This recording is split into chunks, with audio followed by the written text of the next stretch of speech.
الحمدللہ رب العالمین والصلاة والسلام علی اشرف الانبیاء والمرسلین اما بعد بسم اللہ الرحمن الرحیم۔ محترم ناظرین، پچھلی ویڈیو میں سورہ فاتحہ کے ناموں کے حوالے سے بات ہوئی تھی اور آج کی اس ویڈیو میں سورہ فاتحہ کے فضائل پر بات ہوگی۔ احادیث میں نبی اکرم صلی اللہ علیہ وسلم نے اس سورت کے کئی فضائل بیان کیے ہیں۔ بخاری شریف میں ابو سعید بن معلہ رضی اللہ تعالیٰ عنہ کی روایت آتی ہے۔ ابو سعید بن معلہ فرماتے ہیں کہ آپ علیہ السلام نے فرمایا کہ میں تجھ کو مسجد سے نکلنے سے پہلے ایسے سورت سکھاؤں گا جو قرآن کریم کی سب سے عظیم سورت ہے۔ پھر آپ علیہ السلام نے میرا ہاتھ پکڑا اور چلتے رہے۔ جب مسجد سے نکلنے کا جب آپ نے ارادہ کیا تو میں نے یاد دلایا کہ اللہ کے رسول، آپ نے تو فرمایا تھا کہ تمہیں ایسی سورت سکھاؤں گا کہ جو قرآن کریم کی سب سے عظیم سورت ہے۔ تو آپ نے فرمایا قال الحمدللہ رب العالمین ہی سبع المثانی والقرآن العظیم الذی اوتیتہ۔ آپ نے فرمایا کہ وہ سورت سورہ فاتحہ ہے جس کو سبع مثانی بھی کہا جاتا ہے، اور یہ قرآن کریم ہے جو مجھے عطا کیا گیا ہے۔ تو اب اس حدیث میں سورہ فاتحہ کو سب سے عظیم سورت قرار دیا گیا ہے۔ اس حدیث سے متعلق دو باتیں سمجھنی چاہیے۔ پہلی بات یہ ہے کہ سورہ فاتحہ کس اعتبار سے عظیم ہے، تو اس بارے میں شارحین حدیث کے دو قول ہیں۔ پہلا قول یہ ہے کہ سورہ فاتحہ اپنے مضامین اور معنی کے اعتبار سے سب سے عظیم اور سب سے بڑی سورت ہے۔ دوسرا قول یہ ہے کہ یہ عظیم اور بڑی اس اعتبار سے ہے کہ اجر و ثواب وہ باقی صورتوں سے زیادہ ہے، تو اس اعتبار سے اس کو بڑا قرار دیا گیا ہے، عظیم قرار دیا گیا ہے۔ دوسری بات جو اس حدیث سے متعلق سمجھنے کی ہے وہ یہ ہے کہ بعض لوگوں کو وہم ہوا ہے، انہوں نے اس حدیث میں جو واقعہ ہے اس واقعے کو ابو سعید خدری رضی اللہ تعالیٰ عنہ کو واقعہ قرار دیا ہے۔ حالانکہ حافظ ابن حجر عسقلانی رحمۃ اللہ علیہ نے فتح الباری میں لکھا ہے یہ وہم ہے۔ صحیح بات یہ ہے کہ یہ ابو سعید خدری کا واقعہ نہیں ہے، بلکہ یہ ابو سعید بن معلہ رضی اللہ تعالیٰ عنہ کا واقعہ ہے۔ بہرحال تو اس حدیث سے یہ معلوم ہوا کہ سورہ فاتحہ قرآن کریم کی سب سے بڑی اور سب سے عظیم سورت ہے۔ ترمذی میں ابی بن کعب رضی اللہ تعالیٰ عنہ کو واقعہ آیا ہے جس سے سورہ فاتحہ کی عظمت سمجھ میں آتی ہے۔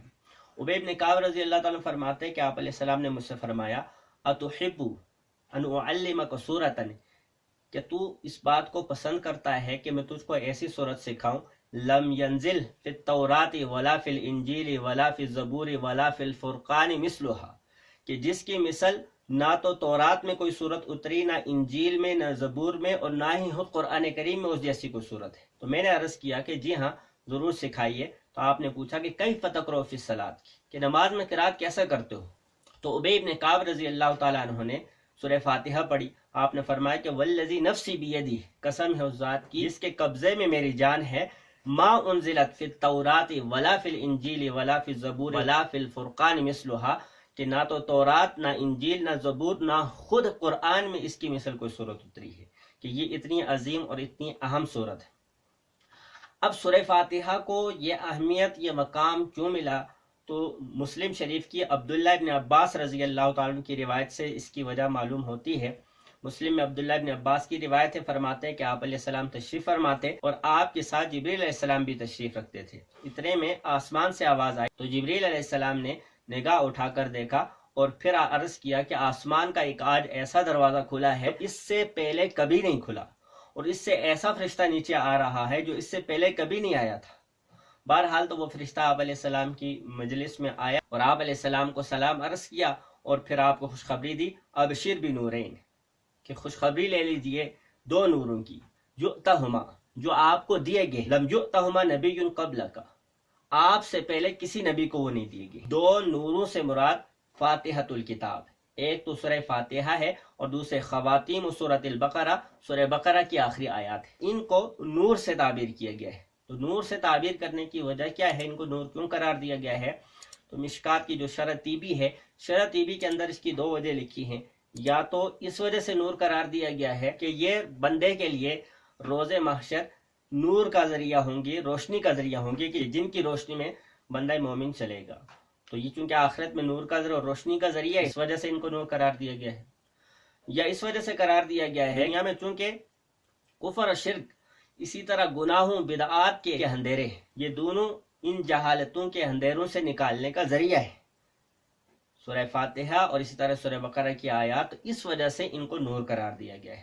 بہرحال تو اب اس حدیث سے سورہ فاتحہ کا یہ مقام اور مرتبہ کیسے پتہ چلتا ہے؟ وہ اس طریقے سے کہ اس میں فرمایا گیا ہے کہ یہ نور آپ علیہ السلام کو عطا ہوئے ہیں، آپ سے پہلے کسی نبی کو نہیں دیے گئے، تو گویا یہ رب تعالیٰ کی طرف سے خصوصی تحفہ ہے، رب تعالیٰ کی طرف سے خصوصی عنایتیں ہیں جو آپ علیہ السلام پر ہوئی ہیں۔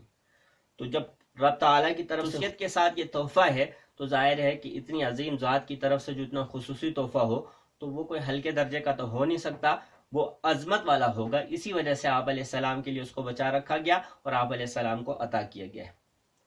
اور یہ صرف آپ علیہ السلام کو عطا نہیں ہوا بلکہ آپ علیہ السلام کے واسطے سے ہم سب کو، امت محمدیہ کو یہ حاصل ہوا ہے۔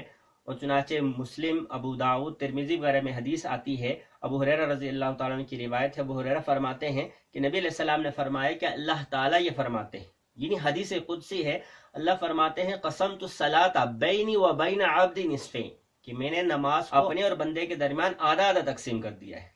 اب یاد رہے یہاں نماز سے مراد سورہ فاتحہ ہے، اللہ نے اسے اپنے اور بندے میں آدھا آدھا تقسیم کیا ہے۔